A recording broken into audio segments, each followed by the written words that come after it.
Kwaziwai vateereri, tinomuchingamidzai kuchirongwa The Second Coming of Christ chamunopiwa naPastor Gift Rhodes wekuNorth Zimbabwe Conference of the Seventh-day Adventist Church pamwe chete namufundisi Caston Betera wekuEast Zimbabwe Conference of the Seventh-day Adventist Church. Mustudio nhasi tina Proclaim Rhodes ari kutiisira musign language. Mufundisi, kwazai vateereri. Tinokuchingamidzai vateereri. Tinoda kutenda musoro wedu wenyaya watiinawo nhasi unotiwo ndivanani vachazosara vakanyorwa mubhuku reupenyu. Ndizvozvo. Alright. Ndivanani vachasara varimo. Alright. Zvinoda kuti zvizikanwe mufundisi. Nekuti muchaona patichafamba nechidzidzo muchaona kuti zvakakosherei kuti zita risare riri mubhuku reupenyu. Kurava kuti rinogona kunyorwa rotozodzimwa. Ya, ndizvozvo, because andimanzwa musoro wenyaya uri kuti vanhu vachazosara. Kuratidza kuti hameno kueditwa kunoitwa marekodzi acho. Kusvika pazonyatsoonekwa kunzi ava ngavachisara. Pane nyaya. Saka vateereri, ngatibvai tapinda mukati mechidzidzo chedu. Mufundisi vachativerengera kuna Daniel chapter 8 verse 13 na 14. Daniel 8 verse ya 13. Ipapo ndakanzwa mumwe mutsvene achitaura. Zvino mumwe mutsvene zvakati kuna iye wakanga achitaura, ko izvo zvakaratidzwa zvichasvika rini? Izvo zvechipiriso chinopiswa nokusingaperi, nokudarika kunoparadza, kuti nzvimbo tsvene nehondo zviregwe zvichitsikwa netsoka. Akati kwandiri, kusvikira madekwana namangwanani ane zviuru 2 namazana 3, ipapo nzvimbo tsvene ichanatswa. Mukudzidza kwatakaita kumashure vateereri, nyaya yekucheneswa kana kunatswa kwenzvimbo tsvene, takadzidza kuti nzvimbo tsvene iri kunatswa kana kuti kuchenurwa isanctuary iri kudenga. Ndokuna Jesu ari mumiriri wedu iye zvino musanctuary yekudenga. But pari kunatswa nzvimbo tsvene tsvene pane basa rinenge richifana kuitwa nesu vatendi pano pasi. Saka pari kutaurwa nyaya yekunatswa kwenzvimbo tsvene tsvene hatisati tabva mubhuku raDaniel. Ndo iri kutipa zvidzidzo zvese izvi kuitira kuti chidzidzo chacho chitibhachi kuda kunzi naJesu tibate tizive mararamiro atiri kufana kuita. But kuti tinzwise mufundisi zviri kuitika kusanctuary yekudenga, tofana kunzwisisa kuti minongedzo yainongedzera zviri kuitika kudenga payange ichiri sanctuary yepanyika, chii chaiitwa paicheneswa sanctuary yepanyika.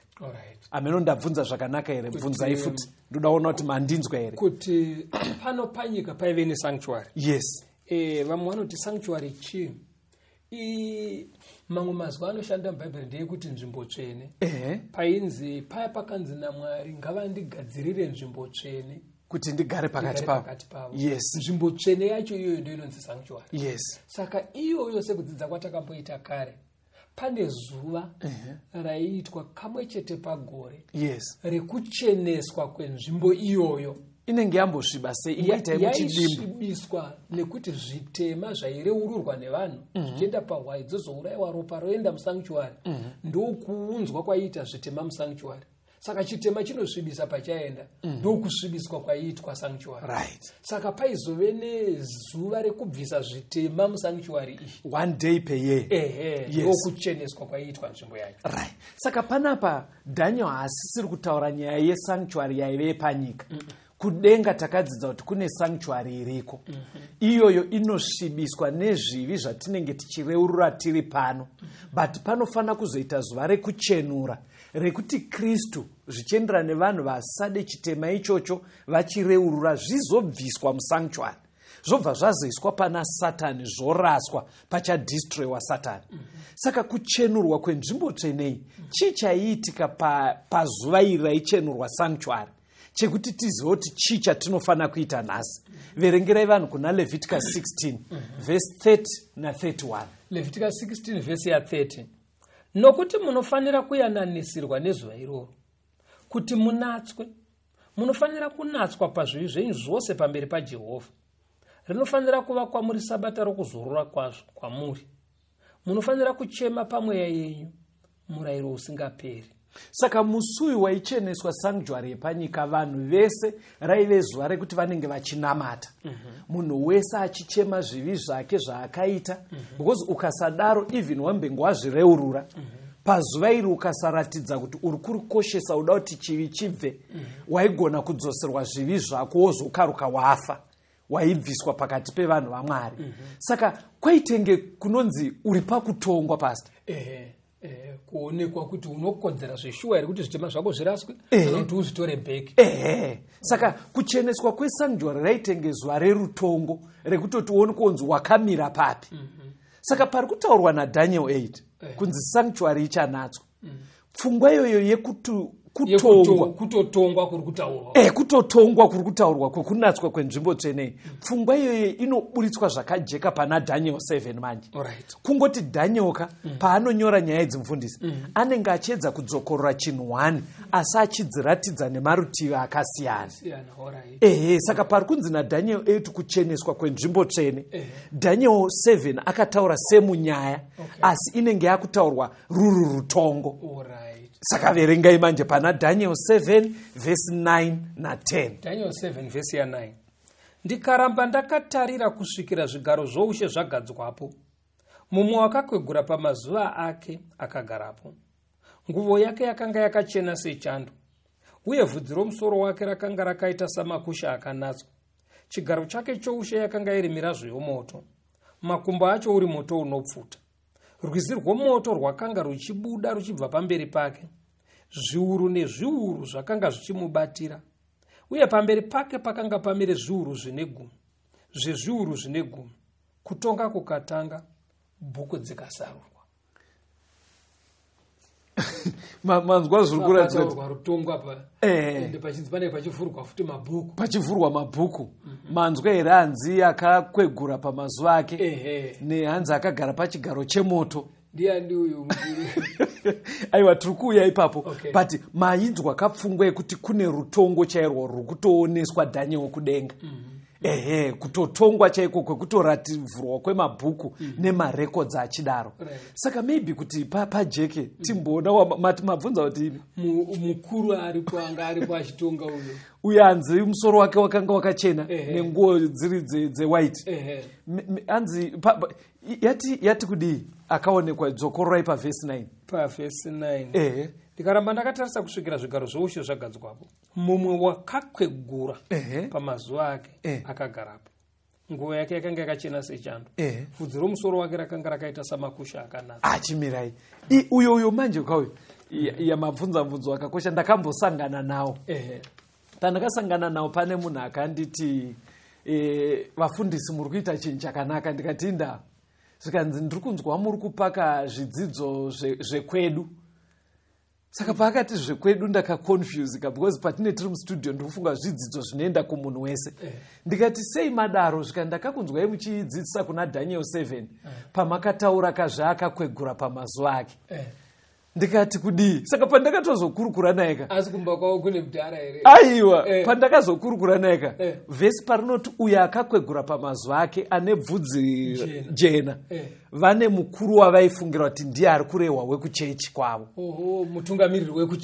Mutungamiri wekuchechi because mukukurukura kwandakaita naye mutungamiriwo wavo anoratidza kuti ati kureiwo zvakadaro zvekuti achena musoro nendebvu dzewaiti plus nguva zhinji anenge aine zvaakapfeka zviri zvewaiti. Aiwa, hakuna kuzoendwa. Saka ndakatoti bheta tiningirire vateereri kuti pajeke kuti akakwegura pamazuva ari kurehwa ndiani. Mufundisi verengai Genesis 5 verse 27. Verse ya 27. Yes. Mazuva ose aMetusara akanga ari makore ana 250 akafa. Munhu akakwegurisa akararama makore akawandisa panyika ino anonzi Metusela. Metusela akararama 969 years. Ndiye the oldest pastor. Anonzi uyo akararama. Saka toda kuona kuti anokwana here kuti angave iye here ari kurehwa apo musharuka uyu. Chiverengai Job 14 verse 1. Job 14 verse 1. Munhu wakazvarwa nomukadzi una mazuva mashoma azere nokutambudzika. Mapaona manje bhaibheri riri kuti manje Metusela ararama 969 akazvarwa nemukadzi Metusela. Ende ari kubva anzi 969 iwaye kunyange akakushamisai mukati makore akawandaya. Bhaibheri riri kubva rati mashoma. Chero akapotsa apinda 1000. Anzi mashoma. Saka zvobva zvareva kuti munhu akazvarwa nemukadzi haagone kukwana parikunzi munhu wekare uyu haagone kukwana pane uyo ari kunzi akakwegura pamazuva. Hapasi kurehwa munhu manje. Kureva kuti chero munhu akasvika makore 1000 asi makore ake mashoma ndokudzidzisa kwebhaibheri. Saka kana paakuzonzi pane mutana wekare haachareve munhu apapinde munhu. Saka ndiani manje? Apapinde kana mutungamiri wechechi kana sekuru wekwenyu kwarwodzi. Kunyange akanokura sei vakaita bvudzi rewaiti sei havapinda apa. Akutorehwa uyo manje uyo. Maybe gatipese tuone cheya iyo yainzi chigaro chaive chemoto. Verengai Exodus 19 verse 17 na 18. Verse 17. Tibva taona kuti anowanzogarira moto ndiani. Tibva taziva kuti uyo akakwegura pamazuva ndiani.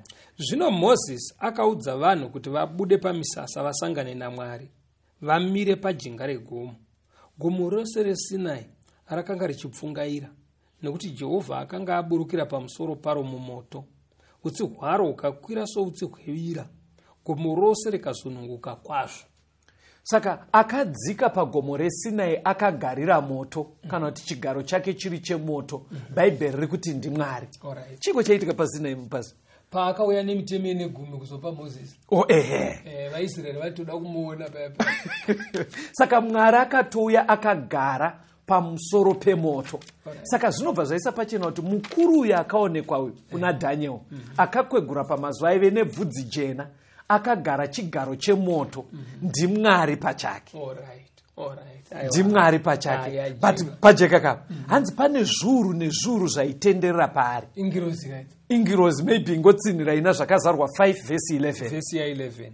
Zvino ndakaona ndikanzwa izwi ravatumwa vazhinji vakanga vakakomberedza chigaro choushe nezvisikwa zvipenyu navakuru. Kuwanda kwavo kwakanga kuri zviuru zvezviuru nezviuru zvamazana. Ingirozi idzo. Chii chimwe chakazoonekwa Daniel 9 7 verse 13. Daniel 7 verse 13. Verse ya 13. Toda kuti timbopedza kuti zvakaonekwa izvi vateereri vedu abate nyaya. Okay.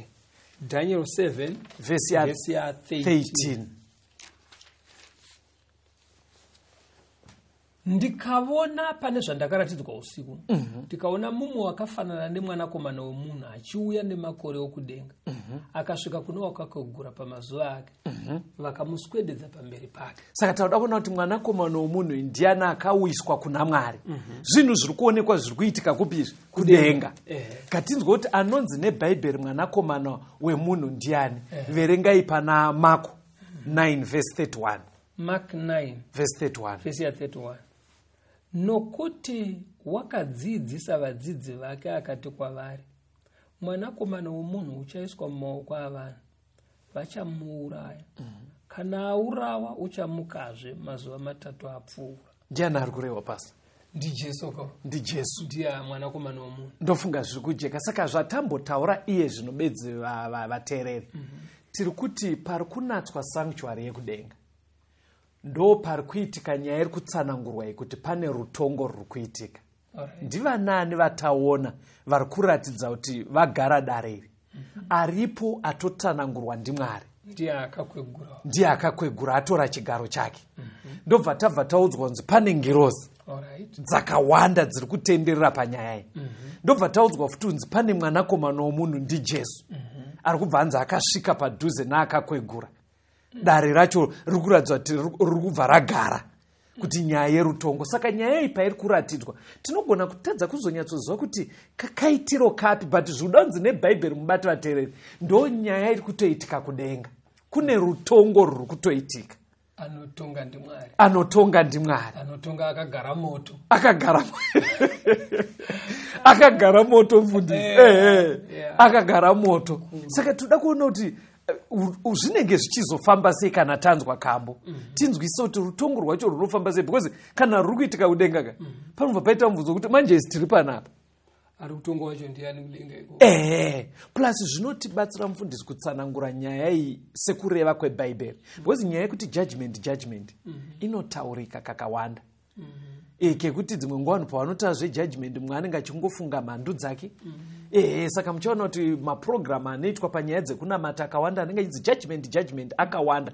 But tikanzwisisa iri kuitika chaiyo yekudenga yaMwari zvinotibatsira kuziva kuti saka mazuva ano torarama sei.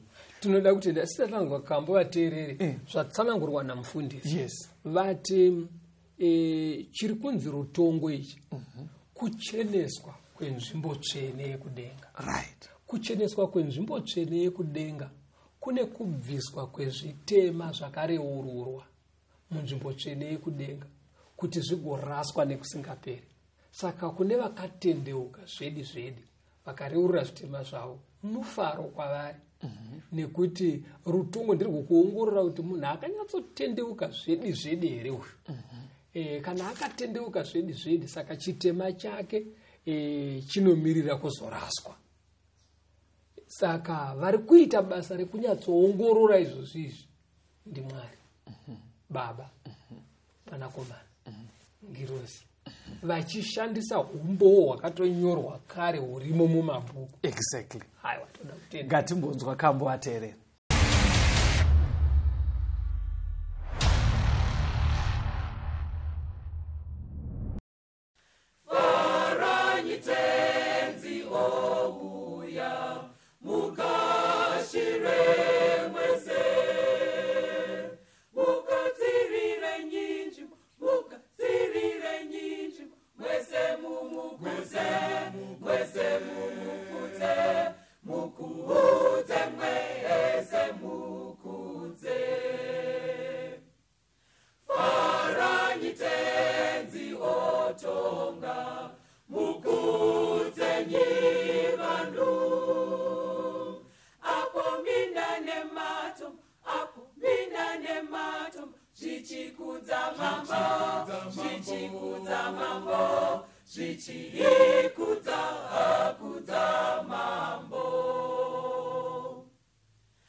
Tinomuchingamidza vateereri, tiri kuenderera mberi nehurukuro yedu. Ndivanani vachazosara vakanyorwa mubhuku reupenyu? chikamu chekutanga vateereri taona kuti rutongo runenge ruchiitika kudenga, kucheneswa kwenzvimbo tsvene yekudenga. But mfundisi, tauda kumboona kuti mabhuku anzi akavhurwa anenge ekubatsirei. Verengai ipapapo pana Daniel chapter 7 verse 9 na 10. Daniel 7 verse ya 9 na 10.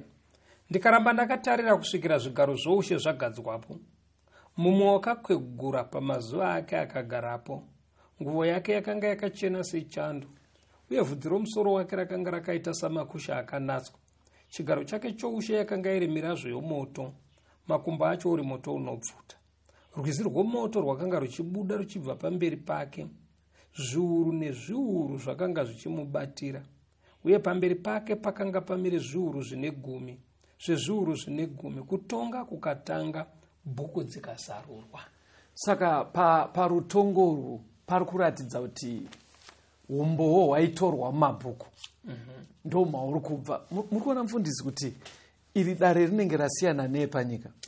Munoziva kuti panyika dzimwe nguva kune nyaya dzatinotombonzwa dzekuti unonzi dhoketi remunhu rakashayikwa. Zvimwe zvakadaro makambodzinzwa nyaya dzakadaro kuti anga atoenda mufunge but nyaya inauzokondinya because zvakadai. Saka iyi chairi kunetsera pasi marekodzi ari kudenga. Hapana zvekunzi anogona kubiwa kana kusapira. Hapana. Saka muchaona kuti hakuna munhu anoenda kukudenga kunodairira nyaya yako. Zviri kuita sekunge nyaya dzako dzese dziri mumabhuku. Mabhuku aya anenge achibva kupe? Mabhuku mufundisi vakambotipa chimwe chidzidzo, ndoda kupindura mubvunzo wavabvunza kuti mabhuku anenge achibva kupi. Chidzidzo chavakatipa ndechekuti patinorarama panyika, ngirozi dzinorekodha zvese zvatinenge tichiita. Muchidzidzo chakapfuura mufundisi vakatombotipa nemhando dzemabhuku ariko kumusoro kudenga. Saka vaitaura zve-book of remembrance, bhuku retondedzo, bhuku reupenyu, nemabhuku akadaro, mabhuku anonyorwa zvivi zvese. Saka zvazvinoita ndezvekuti mumabhuku ndo makanyorwa yatingati samari kana kuti nhoroondo yako yese. Mumabhuku amo zvirimo ndezvizvi mufundisi.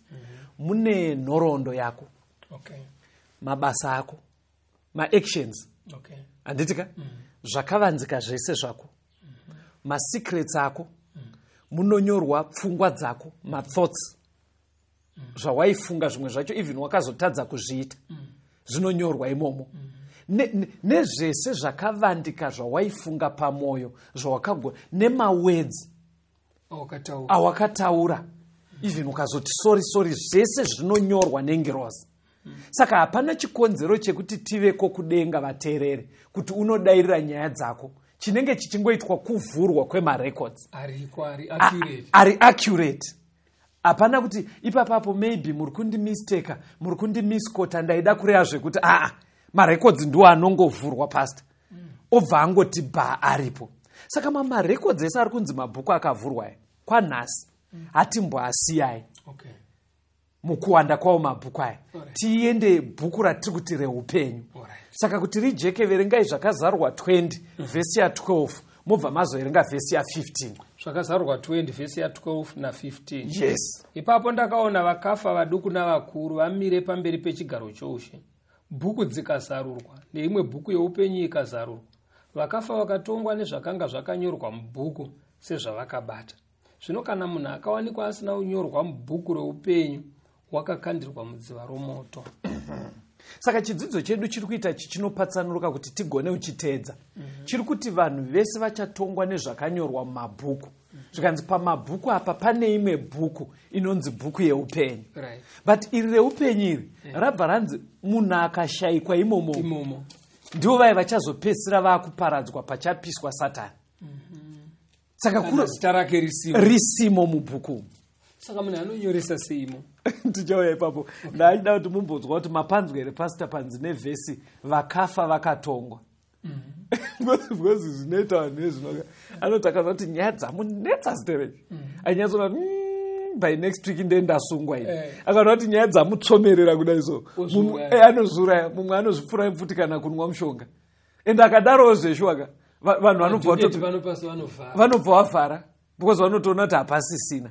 But nyaya dzakadaro ndodzikunzi nebhaibheri kudenga havadaro, havavhareba. Even wakafa kudaro vanotonga. hanimazvo saka imi mamuda kunzwa kuti munhu anonyoresa sei muri kumhanya kumberi toda kuti timboona kukosha kwebhuku iri matsanangurirwo arinoita nebhaibheri iro rinonzi bhuku reupenyu ngatitangei kumashure chaiko kuna exodus 32 verse 32 Exodus 32 verse ya 32 zvinodai muchivakangamwira henyu zvivi zvavo asi kana musingadi henyu ndidzimei pabhuku yenyu yamakanyora. Ndi Moses paripo paya vana veIsraeri vatadza Mwari akuti ndoda kuvaparadza zvikana naMozisi Mwari kana zvakadaroka Mwari angati ndoda kutanga rudzi runyowani newe zvikana naMozisi inini ndidzimei pabhuku renyu ramakanyora kana musuda kuti tirambe tichifamba nevana. Saka rikunzi naMozisi bhuku ramakanyora aizviziva kuti Mwari anonyora mazita ane bhuku raanonyora vanhu mazita vachaponeswa. Saka kuti ndidzimei kuti bheta musandiponese. Saka Mozisi aitozva kuti ukanyorwa mubhuku ratiri kutaura kuti bhuku reupenyu kutoreva kuti unonoponeswa. Saka Mozisi ari kutoedza kureva kuti ari kuziva kuti anenge anga akanyorwa. Saka ari kutokumbira kuti bheta ndisaponeswa hangu ndidzimei. Kana musingadi asi mwoyo waive nawo ndo mwoyo wechikristu wekuti ndiendewo vahama dzangu mufunge tipone. Saka kunawo mwanhu asina kana hanya nehama dzavo. Hativerengei pana Mapisarema 69 vhesi ya 28. Mapisarema 69 vhesi 28 ngavadzimwe parugwaro rwoupenyu varege kunyorwa pamwe chete nevakarurama. Ipisarema riri kuti panapa pasta vanhu vaishungurudza David.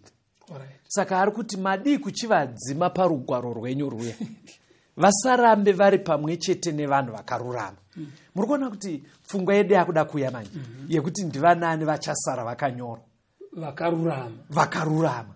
Ende muri kuzvionerwa kuti pari kutsanangurwa ateereri kuti pane kakudzimwa kekutoti munhu anogona kuti wembengi wakanyorwa ndopandinoda kuti paonekwe asi wozodzimwa.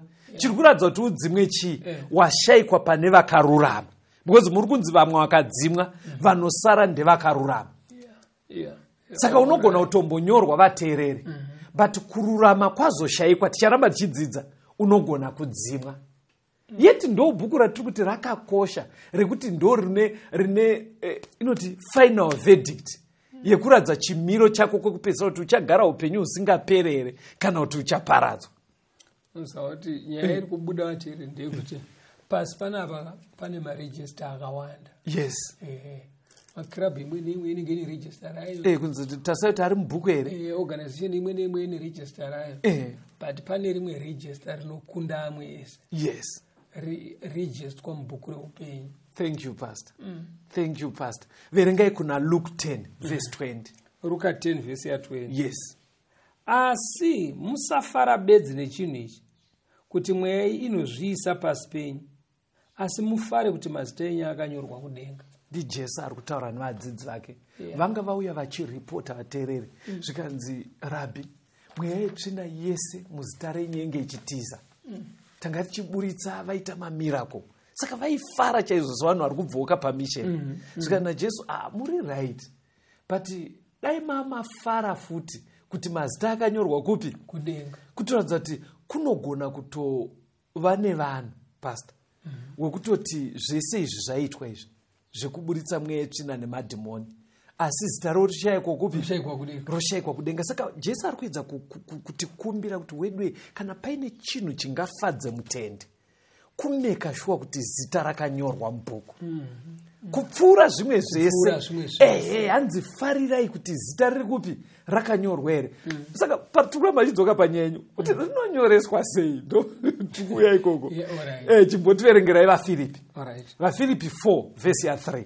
vaFilipi 4 vhesi ya 3. Yes. Hongo newevo shamwari yangu yazvokwadi pabasa ndinokumbira kwauri kuti ubatsire vanhukadzi ava. Yes. Nokuti vakabatirana neni paevhangeri pamwe chete naKlemenzi navamwe vakabata pamwe chete neni mazita avo ari mubhuku yeupenyu. Saka vane mazita ari mubhuku yeupenyu vanhu vakabata pavhangeri vakatenda kuna Mwari ndobva vatanga zvekunamata. Alright. Mapanzwa mufundisi ndapindura here mubvunzo wenyu. vanhu vakanyorwa mubhuku reupenyu, yes, vanhu vakanamata. yes, Kureva kuti munhu wese paanongotanga kunamata, yes, zita rake rinobva ranyorwa mubhuku reupenyu. rinobva ranyorwa. Saka unonyoresa nekunamata. Ndizvozvo pastor, ndizvozvo. Saka vaya vanenge vachiti uya unyorese zita unenge vachiti uya unamate. Uya unamate ndo zvanenge achimba kambo kaya manje. Vanenge vachiti uya unamate, saka zita rinobva ranyorwa. Alright. Saka ngatinyoresei mazita. But muri kumboona here kuti chidzidzo chedu chiri kuti ndivanani vanosara vakanyorwa. Vakanyorwa. Munhu wazvikuita mubvunzo kuti unogona kutanga kunamata. But wambonyoresa ka zviri kuita kunge zvinonzi bhuku racho parichavhurwa kekupedzisira rakuonekwa varimo pane mamwe achadzimwa. Hani mazvona ka tisataenda kuti anodzimwa sei, ngatimboramba tichiona kuti zveshuwa bhuku iri rakakosha. Endai pana zvakazarwa 13 vhesi ya8. Zvakazarwa 13 vhesi 8. Yes. Vose vanogara panyika vachachinamata, ivo vasina kunyorerwa zita ravo mubhuku yegwayana rakabayiwa kubva pakusikwa kwenyika. Inyaya dziri kumberi kwatiri kuenda dzekuti pachaita kumanikidzwa kwekunamata vanhu vachinamata asiri Mwari wekudenga. Saka pachasvika nguva idzi pari kutonzi kutaura chokwadi, vanhu vanenge vari safe ndevari mubhuku reupenyu. Hani mazvona ka saka muri kuona pfungwa yawedzerwa pamufundisi. Musakurumidza ubvuma mukaitadza wokoyo. Ndeyekuti munhu unonyoresa zita nekunamata. But pavanamati pakunobuda mapato mairi. Kune vanhu vari kuramba vachinamata asi vachinamata chikara. Mazvona ka saka pakunobuda kuti ivavo vari kunoshayikwa mubhuku. Saka haisi kuzonopera ingori nyaya yekuti ndinonamata. Kunamata wacho. Very good. Iri kunoratidza kuti hakusi kungonamata kwoutongoti ndakunamata saka ndirimo. Aiwa, pari kutonyatsonobuditswa kunzi tiri kureva kuti vanonyorwa mubhuku ndevari kunamata Mwari musiki. Ndo vanonyorwa. Saka handei nayo pamberi pana Daniel 12 vhesi ya 1. Daniel 12 vhesi 1. Yes.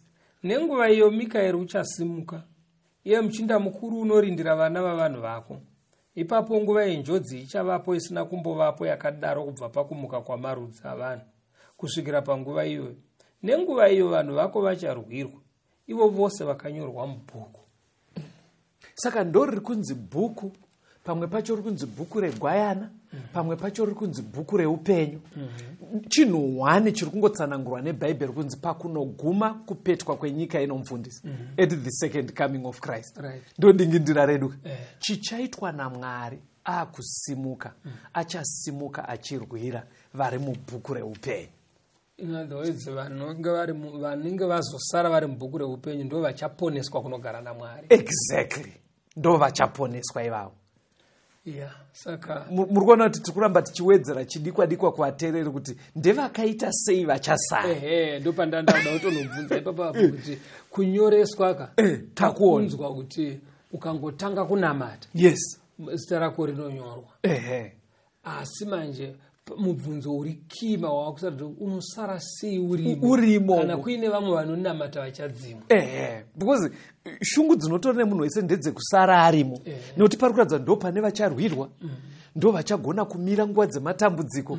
Saka munhu wese anenge auda kuti ndinosara sei, tisati tatoupindura futi. Ndoda kuti vabva vanyatsoziva kuti anosara ari mubhuku iri shuwa achapinda muparadhiso yekudenga. Verengai zvakazarurwa 21 vhesi ya 27. Zvakazarurwa 21 vhesi ya 27. Mukati maro hamungatongopindi chinhu chinosvibisa kana chinonyangadza kana chine nhema, asi avo bedzi vakanyorwa mubhuku yeupenyu yegwayana. Mapanzwa kapo vachapinda muJerusarema idzva rinonzi rine goridhe nzira dzacho nekunaka kwese kwatingatsanangure mufundisi. Hanzi vanhu ivavavo ndevari mubhuku. Ndibvunzirei vateereri kuti vaonere kukosha kwekuva nezita mubhuku iri. Vateereri, ndofunga muri kuzvinzwira kuti zvakakosha kunyoresa zita mubhuku yeupenyu. Sidanho rekutanga. Nekushingaira kuti rirambe ririmo kusvika pakupedzisira. Ndizvozvo zvakakosha. Ngatimbonzwa kambo tiuye tiende pamubvunzo wamufundisi. Vari kubvunza, vari kuramba vachiti ungaita sei kuti rirambe ririmo? Iwo marekodzi ari kudenga, hapana chioko muhomwe, hatisvikeko. Ungaita sei kuti zita rirambe riri mubhuku reupenyu? Rambai muri pachirongwa, timbonzwa kambo wateereri.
Tinomuchingamidzai vateereri tichienderera mberi nehurukuro yedu. Ndivanani vachazosara vakanyorwa mubhuku reupenyu?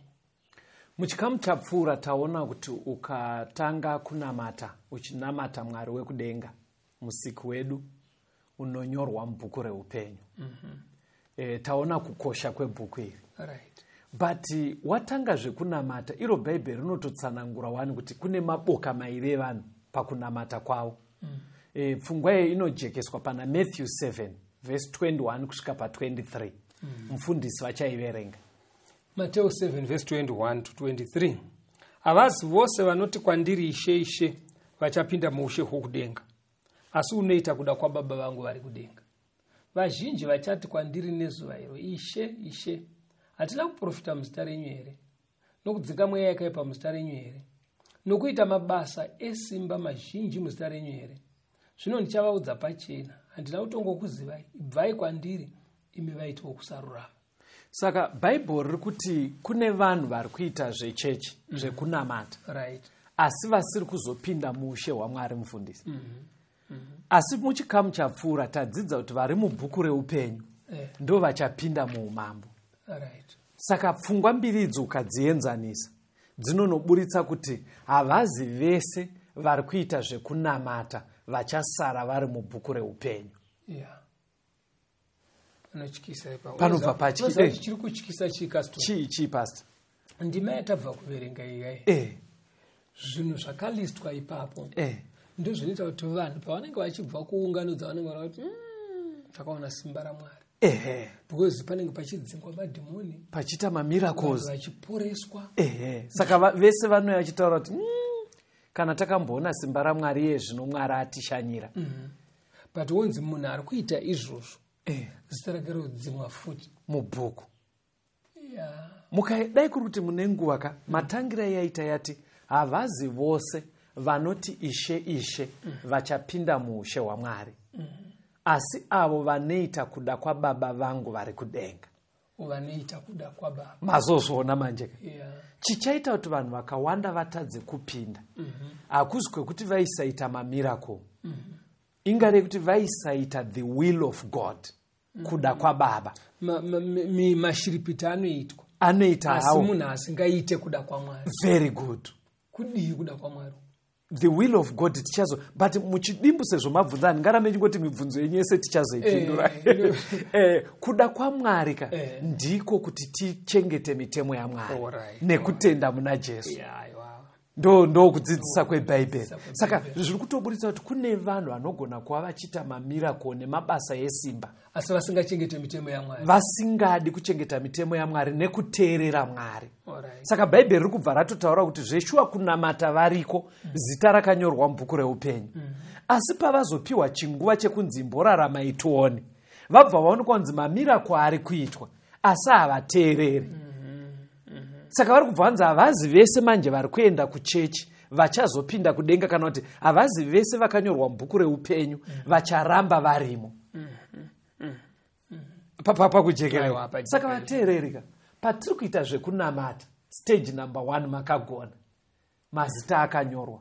Panenge rekuti rutongo rwacho ruri kutoitika zvino ndo pari kucheneswa nzvimbo tsvene tsvene. Stage yapo maende kuchiongorora kuti vanyatsori serious nemwoyo wese ndevapi. Saka Bhaibheri riri kuti vari serious manje, vanhu vari kuita zvekunamata asi vachiita kuda kwaMwari, kureva kuti vachichengeta mitemo yaMwari nekumuteerera, kuteerera zvaakarayira. Yes, vachiita izvozvo. 2 Corinthians 5 verse 10 inoti kudii pasi? 2 Korinde 5 verse 10. Nokuti tose tinofanira kuratidzwa pamberi pechigaro chokutongwa chaKristu, kuti mumwe nomumwe apiwe zvaakaita nomuviri, sezvaakaita, kana zvakanaka kana zvakaipa. Right. Saka mabhuku ndiwo achaisa pachena kuti uyu anoteerera here kana kuti uyu haateereri. Mabhuku anenge achiisa pachena mukuwanda kwawo. Dzokorerai zvakazarurwa 20 verse ya 12. Zvakazarurwa 20 verse 12. Yes. Ipapo ndakaona vakafa vaduku navakuru vamire pamberi pechigaro choushe, bhuku dzikazarurwa neimwe bhuku youpenyu ikazarurwa. Vakafa vakatongwa nezvakanga zvakanyorwa mubhuku sezvavakabata. Saka Bhaibheri riri kutaura kuti nevakafa vakatongwa. Manzwa manyorero aitwa Bhaibheri remufundisi. Hanzi mabhuku akazarurwa neimwe bhuku yeupenyu. Sekunge zvinonzi bhuku yeupenyu ka iri kumira iruku ichitsinhaniswa nemamwe esari. Handimazona manje ka kuti ndofunga zvinozowanikwa mubhuku yeupenyu ka zvinozowanikwa asi vambotarisa aya arukwa zvapupura aya ndo zvichaita kuti imwe iyi bhuku yeupenyu muone kunzi mochinzi. But pabva panzi vakafa vakatongwa, zvochisa pachena kuti rutongo rwakatanga nevakafa. Munhu akatanga kufa ndiani pastor? Abel. Ndiye wekutanga. Saka kureva kuti rutongo runotangira kwekutanga pasi ruchiuya nenhoroondo. Asi hanzi kufa kwemunhu umwe nemumwe. But Vakorinde vati munhu wese. Hakuna anososara. Saka riri kutorera munhu wese nevakafa. Vanouya sei parutongo? Mabhuku ivo havadiwepo, mabhuku anenge achishandiswa. Saka tikapase muenzaniso pastor, ndoda kupindura mubvunzo wamati unosara sei. Saka ngatingopai muenzaniso yevanhu, maybe tomboti ndo vakatotanga kutongwa, vekwekutanga vakafa vacho vatinoziva vakatanga kufa ndaAbhero. Saka ngatitange maybe naAbhero naKaini. Tiedze kuona pfungwa iri kutaurwa yekuti ungasare sei uri mubhuku reupenyu. Ngatimbonzwai about Abel kuti anga ari munhu akaita sei pana Hebrews 11 verse ya 4. Nokutenda Abheri wakabayira Mwari chibayiro chakanaka kune chaKaini, akapupurirwa nacho kuti wakanga akarurama, Mwari achipupurira zvipo zvake. Naiko kutenda iye kunyangwe afa hake uchangotaura nazvino. Manzwa kuti kudi apa pasi apa pari kuisa pachena kuti chimwe chinhu chaive muna Abel pakunamata kwake aitenda. aive nefaith, aive nerudairo muna Mwari, kubvuma kuti Mwari variko, right, ende vanofanira kuteererwa. But ari kunzi kunyangwe ye afa achangopupurana zvino riri kuti Bible akafa hake Abheroka, yes, asi zvaakaita marecords achiri kungotaurana nawo. Very good. Marecords aripo. Saka hazvina kunzi kufa kwake nyaya dzese dzarova. Marecords achiri kudii? Achiri kungotaura, achiri kungopupura. Saka ngatichivaonai vari 2 nemukoma wake Cain. Alright. Pana Genesis chapter 4. Verengai kubva verse 3 mosvika pavhesi ya 6. Genesis chapter 4 vhesi ya 3 kuenda pa6. Zvino nguva yakati yapfuura, Kaini akauya nezvibereko zvevhu chive chipo kuna Jehovha. NaAbheri akauya namakwayana ake, mhongora namafuta awo. Jehovha ndokugashira Abheri nechipiriso chake, asi Kaini nechipiriso chake haana kuchigamuchira. Ipapo Kaini akatsamwa kwazvo, chiso chake chikaunyana. Ipapo Jehovha akati kuna Kaini, watsamwireiko? Chiso chako chakaunyana nei? Masvikaka. Right. Vateereri vakomana vairava kana kuti varume vairava Cain naAbel. Zvaburitswa neBhaibheri kuti vese vainamata. Right. Mapanzwa here. Vese vainamata. Vese vainamata. Vainamata Mwari mumwe chete. Mumwe chete. Saka ngatibvumiranai vatendi kuti vese vakatombonyorwa mubhuku reupenyu. Cain nani? NaAbel. Nekuti munonyorwa atenda akuita zvekunamata. Right. Saka vese vainamata varimo mubhuku iri. Right. Saka but varimo vese kanamatiro kacho kaisiyana. KaCain akauya nezvaairima. Zvirimwa zvemuminda. Anditika. Asi uyu Abel akauya nezvipfuyo. Saka toda kuona kuti sei kanamatiro kaCain kakarambwa naMwari. Endai pana Hebrews 9 verse 22. Hebrews 9 verse 22. Zviro kwazvo tingati pamurayiro zvinhu zvinenge zvese zvinonatswa neropa. Uye kana kusina ropa rinoteurwa hakune kangamwiro. Right. Saka ndengari kuti Bhaibheri rinoti vanhu vese vakatadza vakasasvika pakubwinya kwaMwari. Kureva kuti naAbel aive mutadzi. NaCain aive mutadzi. Right. But Bhaibheri robva rati imimi vatadzi kuti muregererwe. Panoda ropa rinodii? Rinodeuka. Abheri ndobva abva ateerera. Kwakuenda kunonamata aine chipiriso chinobuda ropa. Kuti aregererwe zvivi zvani? Zvake. Cain ndobva audzwa semunyaya. Asi kwakunonamata asina chipiriso chinobuda ropa. Zvobva zvareva kuti ainamata asi haana kuregererwa zvivi zvake. Alright. Ameno kuti muri kufamba nenene pastor. Kuti uyu Abheri ainanamata asi akaregererwa zvivi nekuti aienda nechipiriso chinobuda ropa. Alright. Chainongedzera Jesu. Right. Saka nekumwe kutaura Abheri aitenda muna Jesu. Cain aisatenda muna Jesu. Saka haponeseki.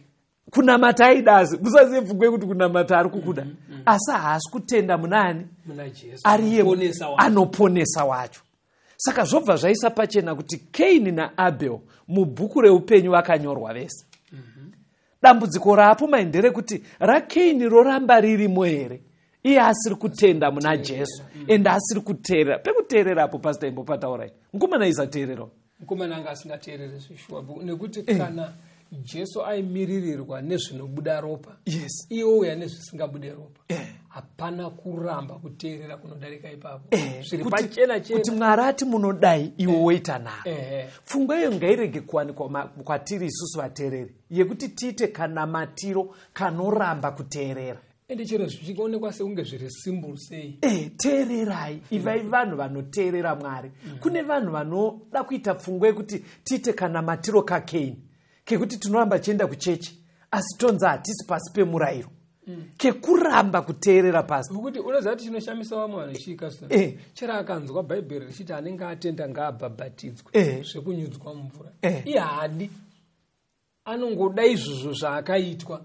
Iro Bhaibheri chiti rubhabhatidzo kunyikwa mvura kamwe chete haadi. Inzwai vateerera amenoti ngadi handicho chidzidzo chanhasi. Mwari anoda vanhu vanonamata vachimuteerera. Hauti ndinonamata asi wouya nefomula dzako saCain. Mwari akati kuti upone bhabhatidzwa. Mwari akati chengetai mitemo yangu, chengetai mitemo. Iye ndiye anotipa simba rekuchengeta mitemo yacho. Unoziva kuti chika pakudzidza kwese kwatoita kuyakwe bhaibheri rinonyatsoburisa kuti sabata rinofanira kunamatwa vanhu vachienda kuchechi izuva rechi7 rekuti pakarenda nhasi ndo Saturday. Unoona mwachienda rechi1 ungoti ndori kuchechi kwedu. Adzisi nharo here idzodzo vanhu. Ini pano ndakatozonzwa kuti tinoenda iri nekuti ndo rakafa mukuru wedu wechechi.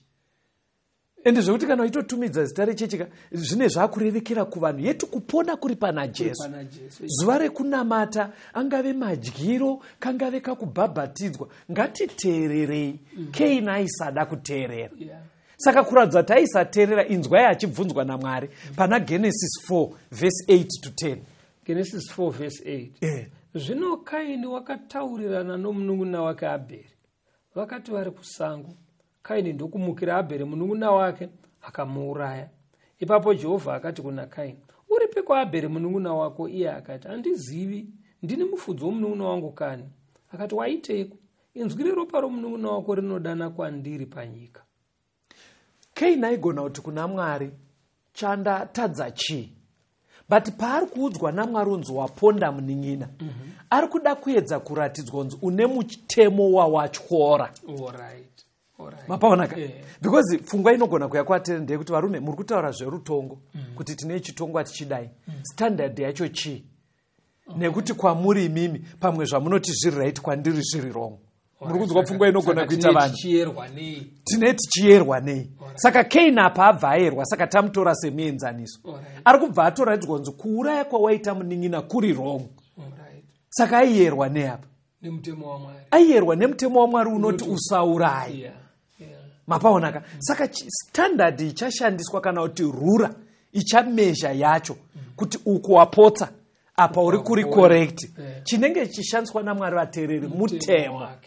Iverengei munzwe pana James 2 verse ya 12 inotsanangurwa zvakanaka. Jacobo 2 verse 12. Yes. Taurai uye itai savanhu vanozotongwa nomurayiro wokusunungurwa. Saka mutemo ndo inenge iri standard. Iyo mitemo yegumiya nemimwe mitemo yakataurwa naMwari atiiteererei ndo iri kushandiswa parutongo ruri kuitika kudenga. Pari kunatswa sanctuary yekudenga ichichenuswa vari kushandisa mitemo as a standard. Ndo iri kushandiswa. Saka tomboti Abheri akatadza, Kaini akatadza, asi Abheri ari kutenda muna Jesu. Auya nechipiriso chekuti aregerwe zvivi. Saka pakadaro kuvanhu vakadaro kuti akanyorwa zita hongu. But pane kuzokanganisa kuripo asi areurura nemwoyo wese achiteedzera zvakataurwa. Chii chinobva chaitwa kuvanhu vakadaro? Romans 8 verse 1 neverse 34. Naizvozvo hakuchina kupiwa mhosva kuna vari kuna Kristu Jesu. Yes. Romans 8 verse 34. Ndianiko uchava pamhosva? Kristu Jesu ndiye wakafa. Zvikuru ndiye wakamutswa kuvakafa. Yes. Uri kurudyi rwaMwari. Unotinyengetereravo. Anotinyengeterera ariko. Saka munhu anenge akaita saAbheri ari kushingera kuramba achirarama zvakarayirwa, achitenda muna Jesu, achireurura zvivi zvake. Parutongo ruri kuitika manje, zita iro rinobva ranzi ngarirambe riripo. Rakeini rakanyoreswa riya paakati ndoda kunamata Mwari. Azoongororwa upenyu, haateerere, haadi kuchengeta mitemo, rinobva rarabwa. Saka revanoteerera vaya vari kuramba vari serious ndori kunzi hakuchina kupiwa mhosva. Kuri kunzika nechinzi there is no condemnation. Jesu anenge akuti chii manje parutongo? Anenge akutika vakatadza hongu. Asi zvitema zvavo ndakabhadhara mutengo wazvo nekufa, saka vasina chikwereti. Very good. Saka pamberi paBaba paya panaka kwegura pamazuva ataona uya, Jesu aripo, mabhuku avhurwa, obva atoratidza kuti inga akanyorwa zvivi zvaakaita izvi. Ndo pari kunzi neBhaibheri Jesu anobva amira oti hongu vakatadza, ndo rutongo ruri kuitika kudenga, asi ndakabhadhara. Kureva kuti kumarekodzi ekuzvivi zvinobva zvadzimwa, zita roramba riruko. Vanhu vakaita sana Kaini vasingateerere, even vari kutoita mamiracles orapwa. Chiverengai mavhesi ekupedzisira ingoabatanzai. Matthew 10 verse 32 na 33 nazvakazarwa 3 verse ya 5. Alright. Matthew 10 verse ya 32 na 33. Mumwe nomumwe uchandipupura pamberi pavanhu, neni ndichamupupurawo pamberi paBaba vangu vari kudenga. Asi umwe nomumwe unondiramba pamberi pevanhu, neni ndichamurambawo pamberi pababa vangu vari kudenga. Zvakazarwa chapter 3 vhesi ya5 ndo vhesi redu rekupedzisira vateereri. Ndanani vacharamba vakanyorwa mubhuku reupenyu? Hatishingairei kuti mazita ave mubhuku reupenyu agoramba aripo. Zvakazarwa 3 vhesi ya5. Unokunda uchapfekedzwa saizvozvo nguo chena. Handingatongodzimi zita rake pabhuku youpenyu. Ndichapupura zita rake pamberi pababa vangu napamberi pavatumwa. Saka mwanakomana womunhu, pane zvataudzwa naDhaniel, mabhuku achivhurwa, uchiramba uchitenda muna Mwari, Jesu achatipupura oti ndakabhadhara zvese. Imi michipupuraiwo Jesu pamberi pevanhu. Ratidzai kuti munoteerera Mwari. Raramirai Mwari, anokupai simba. Mazita aramba arimo, tigoponeseka at the second coming of Christ. Onekai vateereri vedu mufundisi. Tinotenda vateereri. Mabhuku mazita ngatishingairei asadzimwe. Mwari vatikomborere. Kana paine pasarira pasina unyatsojeka, muchida kubvunza zvinhu izvi, tsvakai hama, shamwari, vavakidzani vanopinda sango rama7th Day Adventist. Kana iye asingagone kupindura, anoziva kwekuenda nemi kuti munobatsirwa pamibvunzo yenyu. Kana izvozvo zvichikunonokerai, tifonerei, titumirei mameseji panhare dzinoteera 0775 460 175. 0775 460 175. Kana kuti 0716 452 086. 0716 452 086. Parave nemi akuchengetei tigosangana muchidzidzo chinoteera. Uya mudzimbu mcheneza